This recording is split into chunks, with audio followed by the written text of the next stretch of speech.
আসসালামু আলাইকুম। প্রিয় দর্শক, শেখ হাসিনা যে আগামী ডিসেম্বরের মধ্যে দেশে ফিরে আসার ঘোষণা দিয়েছেন, তারই ঘোষণার সঙ্গে সঙ্গে বেশ কিছু প্রশ্নের এরই মধ্যে সৃষ্টি হয়েছে। যেমন, তিনি যদি সত্যিই দেশে ফিরে আসতে চান, সেক্ষেত্রে দিল্লির ভূমিকা কী হবে, দিল্লির সিদ্ধান্ত কী হবে, বাংলাদেশ সরকারও বা এই মুহূর্তে কী চাইছে, তার ফিরে আসার ক্ষেত্রে সত্যি সত্যিই কোনো ধরনের সহযোগিতা, আইনগত সহযোগিতা করবে কিনা, তার ফিরে আসার ক্ষেত্রে আইনগত কোনো বাধা নেই বলে যেই কথাগুলো উল্লেখ করছেন ট্রাইব্যুনালের চিফ প্রসিকিউটর থেকে শুরু করে আরও অনেকে, আসলেই কি তাই? কোনো বাধা নেই? এবং বাধা না থাকলে তিনি সত্যি সত্যি দেশে কবে নাগাদ ফিরতে পারেন? এসব প্রশ্নের উপর নির্ভর করছে দেশের আগামী দিনের রাজনীতি। খুব স্বাভাবিক, এ কথা আমরা বলতেই পারি। এখন মানবতা বিরোধী অপরাধ ট্রাইব্যুনালের chief prosecutor mister Aminul Islam কি জানালেন সাংবাদিকদের? যে শেখ হাসিনা দেশে ফিরে আসার ক্ষেত্রে কোনো আইনিগত বাধা নেই। আবার একই কথা বলছেন স্বতন্ত্র সংসদ সদস্য, আমাদের সবার পরিচিত মুখ, ব্যারিস্টার রুমিন ফারহানা। তিনি সাংবাদিকদের প্রশ্নের জবাবে বললেন যে শেখ হাসিনার দেশে ফিরে আসার ক্ষেত্রে অবশ্যই কোনো আইনগত বাধা নেই। তিনি দেশে ফিরবেন, আত্মসমর্পণ করবেন এবং জামিন চাইবেন। ফৌজদারি কার্যবিধির স্বাভাবিক যে আইনি প্রক্রিয়া রয়েছে সেটি অনুসরণ করবেন। তো তিনি দেশে এসে তো মামলা ফেস করবেনই। তিনি কি বলেছেন যে না, আমি ফ্রি লাইফ লিড করব, একেবারে মুক্তভাবে ঘোরাফেরা করব, রাজনীতি করব? নিশ্চয়ই তা নয়। তিনি অবশ্যই মামলাগুলো ফেস করবেন। কিন্তু এই যে বলা হচ্ছে যে তার দেশে ফিরে আসার ক্ষেত্রে কোনো বাধা নেই, আমি এটি ঠিক বুঝলাম না। মানে তিনি কি বৈধভাবে দেশে ঢুকতে পারবেন? কীভাবে সম্ভব? মানে এখন যে অবস্থায় তিনি রয়েছেন, কারণ শেখ হাসিনার কাছে বৈধ কোনো পাসপোর্ট এই মুহূর্তে নেই। তার নিজের সহ এবং পরিবারের অন্যান্য সদস্যদের কূটনৈতিক পাসপোর্ট সহ মোট 96টি পাসপোর্ট বাতিল এবং প্রত্যাহার করে নিয়েছিল ইউনূস সরকার। তাহলে তাকে আসতে হলে তো বৈধ পাসপোর্ট নিয়েই বাংলাদেশে ফিরতে হবে, সেই উপায় তো নেই। তাহলে কি করতে হবে? তাকে আবেদন করতে হবে ট্রাভেল পাসের জন্য। ভারতে বাংলাদেশের যে হাই কমিশন রয়েছে সেখানে তিনি আবেদন করবেন এবং সেক্ষেত্রে সরকারের সিদ্ধান্তের প্রয়োজন রয়েছে, সরকারের অনুমতির প্রয়োজন রয়েছে। তাহলে কেন এ কথা বলা হচ্ছে যে তার ফেরার ক্ষেত্রে কোনো আইনগত বাধা নেই?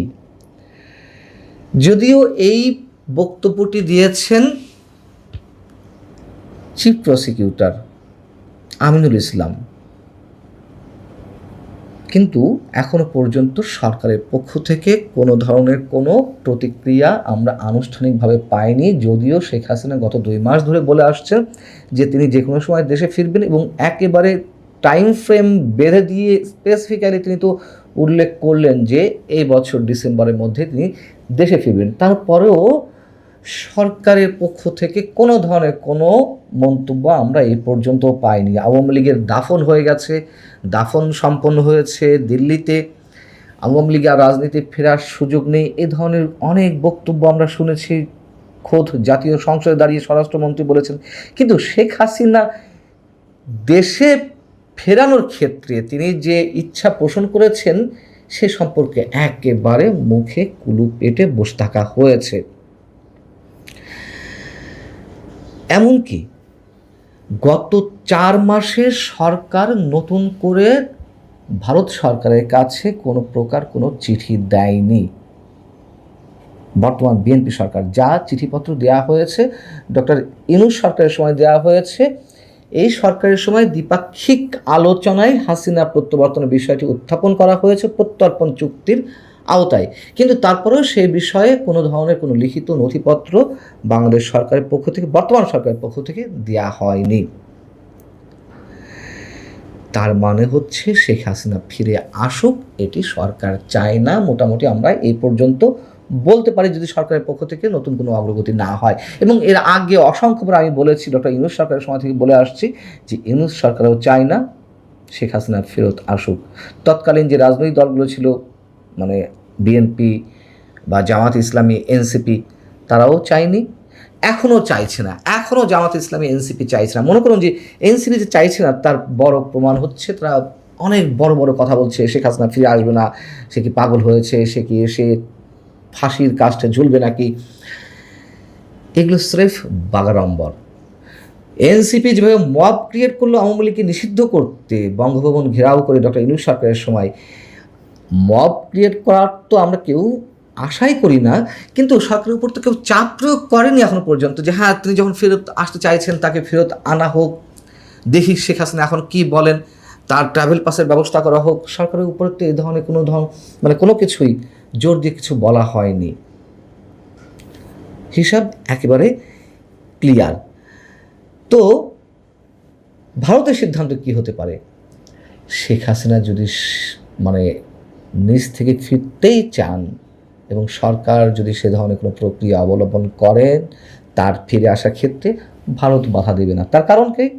ভারত বাধা দেবে না এই কারণে, শেখ হাসিনা তো ফিরবেন ভারত সহ আন্তর্জাতিক বিশ্বের আরও বেশ কয়েকটি গুরুত্বপূর্ণ রাষ্ট্রের সমঝোতার মাধ্যমে, এবং তার মাঝে অবশ্যই বাংলাদেশ সরকার থাকবে।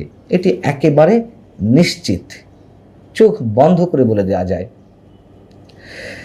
তার আরেকটি সিমটম আমি আপনাদেরকে বলি, যেমন চিফ প্রসিকিউটর যেদিন বললেন যে তার ফিরে আসার ক্ষেত্রে কোনো ধরনের কোনো বাধা নেই, সেদিন তিনি বলছেন যে নিয়ম অনুযায়ী 30 দিনের মধ্যে আপিল মামলা করতে হয়। যেহেতু শেখ হাসিনার বিরুদ্ধে মৃত্যুদণ্ডের রায় হয়েছে এবং এই রায়ের 30 দিনের মধ্যে আপিল করার বিধান, কিন্তু শেখ হাসিনার তরফ থেকে তো এই ধরনের কোনো আপিল করা হয়নি। তাই তিনি বলছেন সাবেক প্রধানমন্ত্রী দেশে ফেরার পর এ বিষয়ে আপিল আদালত প্রয়োজনীয় নির্দেশ দেবে। অর্থাৎ তিনি আসার সঙ্গে সঙ্গে যে রায় হয়ে আছে তিনি আপিল করেননি, এই জন্য ধরেই তাকে ফাঁসিতে ঝুলানো হবে তা নয়, তার জন্য আগে থেকেই পথ বাতলে দেওয়া রয়েছে। তিনি বলছেন যে আপিল বিভাগই এ বিষয়ে সিদ্ধান্ত নেবে এবং তিনি দেশে ফিরে আসতে পারলে ভালো হয়। তো ভালো হয় তো ব্যবস্থা নেন। এবং যতটুকু শোনা যাচ্ছে, আমি রেফারেন্স দিয়েই বলি, সাংবাদিক স্বদেশ রায় তার একটি লেখাতে উল্লেখ করেছেন ডিসেম্বর নয়, আগস্ট নয়, শেখ হাসিনা ফিরবেন সেপ্টেম্বরেই। তার সাথে আমার ব্যক্তিগতভাবে কথা হয়েছে, তিনি ইনফরমেশনের ভিত্তিতে নাকি তার লেখাতে এটি উল্লেখ করেছেন। ভালো থাকুন সবাই, আল্লাহ হাফিজ।